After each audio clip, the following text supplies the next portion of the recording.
All right, guys, I'm here with the new ElliptiGO SUB, my house in Miami. You can see it, new trainer, there it is. I just brought it back. So nice, I just put it together. So don't have my gym set up perfectly yet in here, but this is my living room, my front of my house. And I'll get the setup a little better in the future. So I have my, I'll be doing some serious workouts here. So I'll be getting all the mats down, but I'm training for the Valencia Marathon in 5 months. So let's see how this works. Forgive me while I just get the screen set up properly. Oh, that's going to get me off. All right. Oh, let's try this again. So if any of you are ElliptiGO users, let me know. I'm going to keep the stream short, and I'm just going to show you the ElliptiGO in action. Let's try it right there. See how that looks. Let me know how my audio is, but yeah, that should work better. So you got to let it engage the tire a little bit before you get going too much. You got to get, otherwise I need to tighten it a little bit, but this is my second time using it. And really I've only used it for like a minute earlier today. So yeah, just getting used to it. It's got 8 gears. I'll put it in a harder gear. That moved it to gear 5 from gear 4. Now I'll move it to gear 6. Boom, harder gear. Climbing that hill.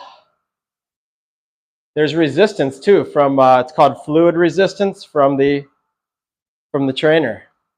So obviously I can take it outside and bike around with it too.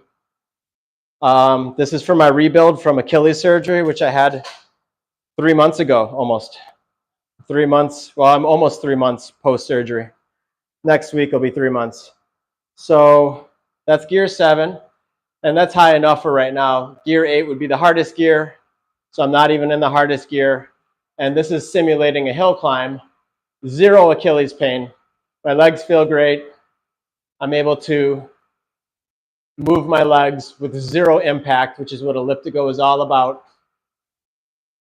And I'm really in love with this. I got a really good deal on it today on OfferUp. Honestly, it's used, but in incredible shape. So I really want to thank the person that, sold it to me for such a good deal. And I'm using it for Achilles rehab for the Valencia Marathon, December 1st, which is my next race. And my goal is to run under 2:35 there. And I've run 2:31 twice in the last 3 years.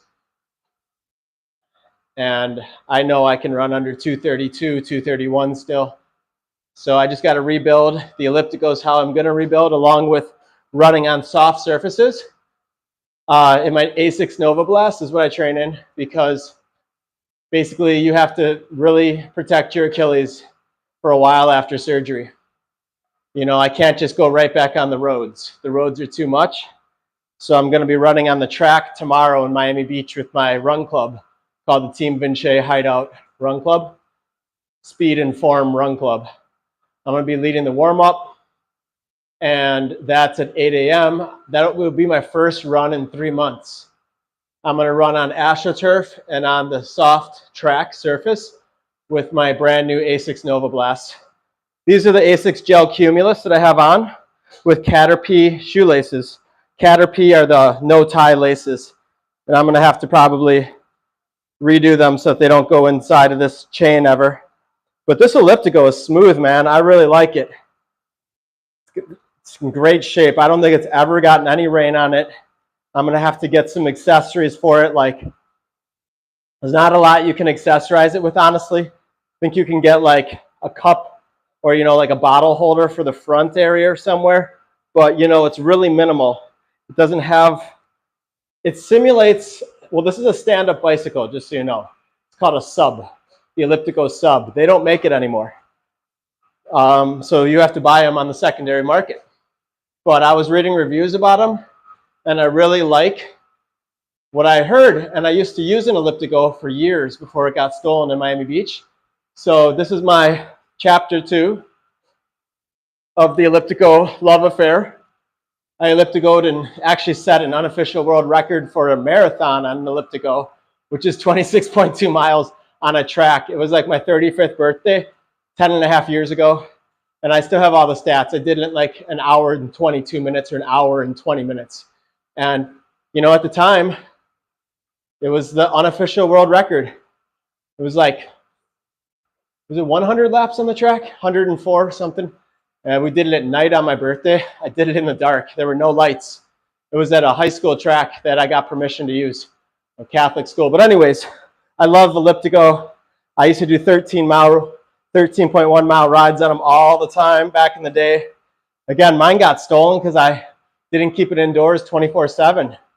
One time you leave this thing outdoor in Miami Beach, locked up, cameras on it, it will still get stolen if you take it out of your sight. And I started to get too comfortable. Didn't appreciate it enough.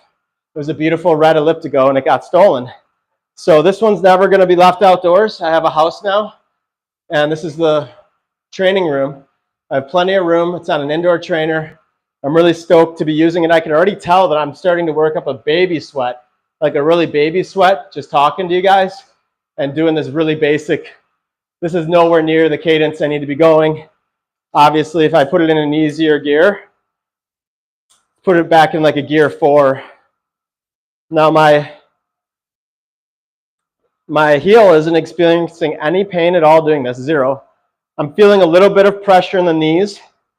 The quads and hamstrings are definitely engaging.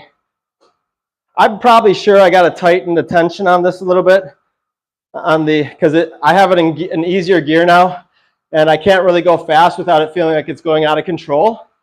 I guess this is pretty fast. And I'm working up a sweat. So it remains to see how high I can get my heart rate on this. But if you can do this for 30 to 90 minutes a day indoors, on top of what I'm doing outdoors, I mean, I'm going to be getting back on the roads, don't get me wrong, but the roads will be for like 1 or 2 runs a week, maybe 3.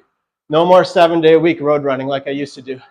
That's how you get Achilles surgery after 18 years of marathoning, 15 years of professional racing, doing a lot of races besides the marathon even. And I did 45 marathons and I'm 45 years old. So you got to be smart. I'm a master's athlete, but I'm actually in really good shape because I eat really clean. So I still weigh like the same I've always weighed, which is like 130 pounds. So I'm excited to get back on the marathon circuit. As you can tell, I haven't done a run in 3 months. This is my new toy for indoor training when it's raining in Miami. Highly recommend the ElliptiGO SUB. From what I can tell already, you got to keep your hands on the handlebars, it looks like, because if you take them off, I don't think it's easy enough to use it without. Maybe with one, but even so, bad on your hip. You really want to focus on getting 2 hands. Okay, see, now I'm picking it up, driving the knees, sprinting up the hill a little bit, or actually that would be a sprint on like a slight downhill. All right, now we're going to put it back in the uphill mode, slow it down a little bit. But yeah, definitely burning calories, definitely getting the legs moving, the hips moving, the whole body moving. You know, you got to think about your posture when you're on it. Don't stick your butt out too far. You got to stand tall. Keep the chin tucked and stand tall with a straight back. Connect those 4 posture points. So the tendency would be to let the butt stick out like this. Got to pull the butt back in. That's my biggest advice. Don't let the butt stick out the back. So anyways, guys, I just wanted to show you the new ElliptiGO. Wow, that was about 5 minutes, and I got a nice little sweat there. So I'm excited. A new era, chapter 2, ElliptiGO SUB and Brian the botanist on the road to Valencia in 5 months. Hope everyone's doing well. Much love. Send me any questions, any recommendations for anything, gardening, marathoning, and science. Okay, guys, have a good day. Bye.